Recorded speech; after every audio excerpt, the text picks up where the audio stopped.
Selamat berjumpa kembali, sahabat YouTube. Salam kedamaian. Semoga kita semua selalu dalam lindungan Allah Subhanahu wa Ta'ala. Amin. Assalamualaikum warahmatullahi wabarakatuh. Salam hormatku yang setinggi-tingginya. Salam kasih sayangku yang seluas-luasnya untuk para pini sepuh, spiritualis, dan wali amanah senusantara. Salam kebajikan. Sahabat YouTube, sebagaimana kita ceritakan sebelumnya tentang perjalanan sang terpilih di ujung kulon, maka dengan ridho Allah Subhanahu wa Ta'ala, mari kita lanjutkan perjalanan napak tilas beliau berikutnya. Kali ini, perjalanan membawa beliau ke sebuah daerah di Jawa Tengah, tepatnya di Gunung Slamet, bersama saudaranya yang menjadi pemandu perjalanan. Singkat cerita, sampailah sang terpilih di rumah sesepuh atau juru kunci Gunung Slamet yang bergelar Romo Tunggul. Saat bertemu, Romo Tunggul langsung berkata, "Akhirnya kamu juga datang di tempat ini, karena selama ini hanya batinmu saja yang selalu datang untuk mengontrol apa yang ada di Gunung Slamet ini."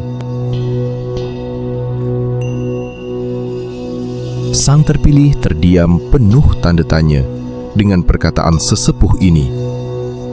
Suasana pertemuan itu sangat hikmat.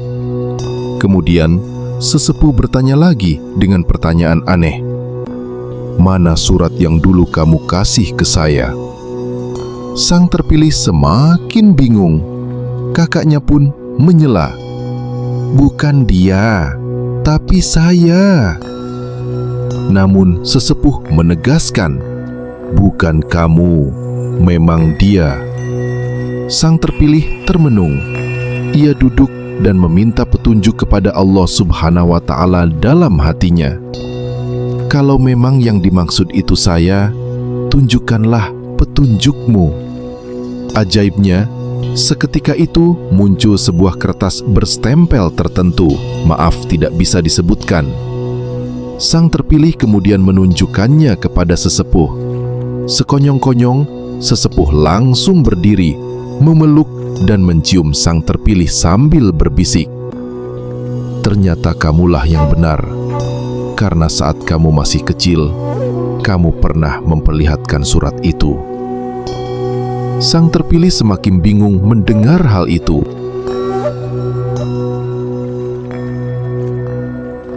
Singkat cerita, sesepuh kemudian mengajak rombongan naik ke padepokan yang ada di atas Gunung Slamet.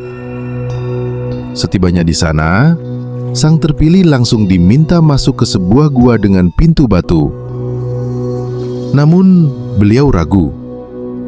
Sesepuh pun berkata, "Banyak orang tua yang mengaku sebagai dirimu sudah masuk ke sini, tapi tidak pernah keluar lagi."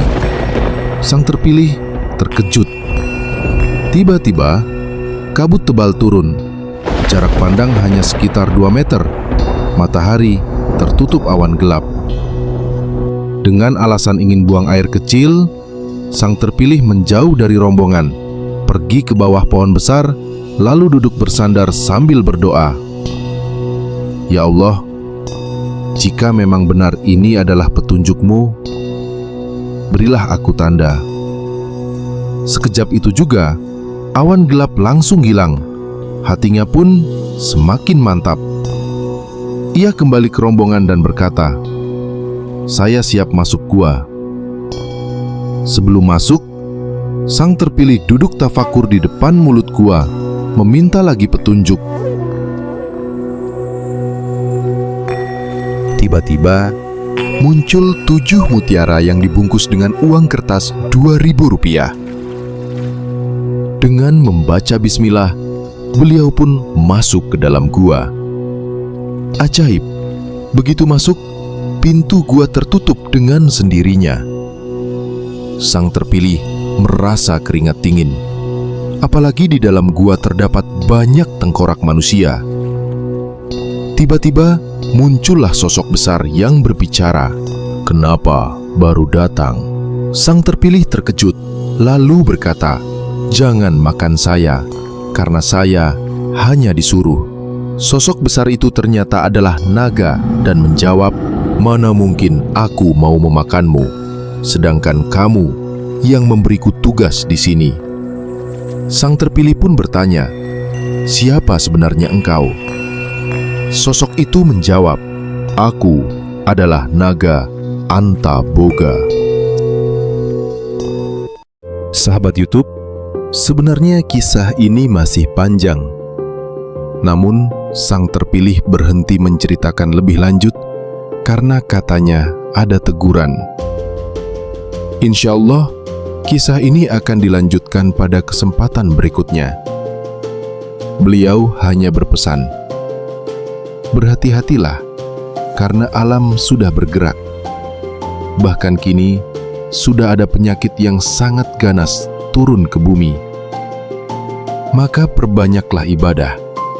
Mohon perlindungan Allah Subhanahu Ta'ala agar kita semua selalu diberi keselamatan dan kesehatan. Semoga kita semua berada dalam lindungannya. Wassalamualaikum warahmatullahi wabarakatuh.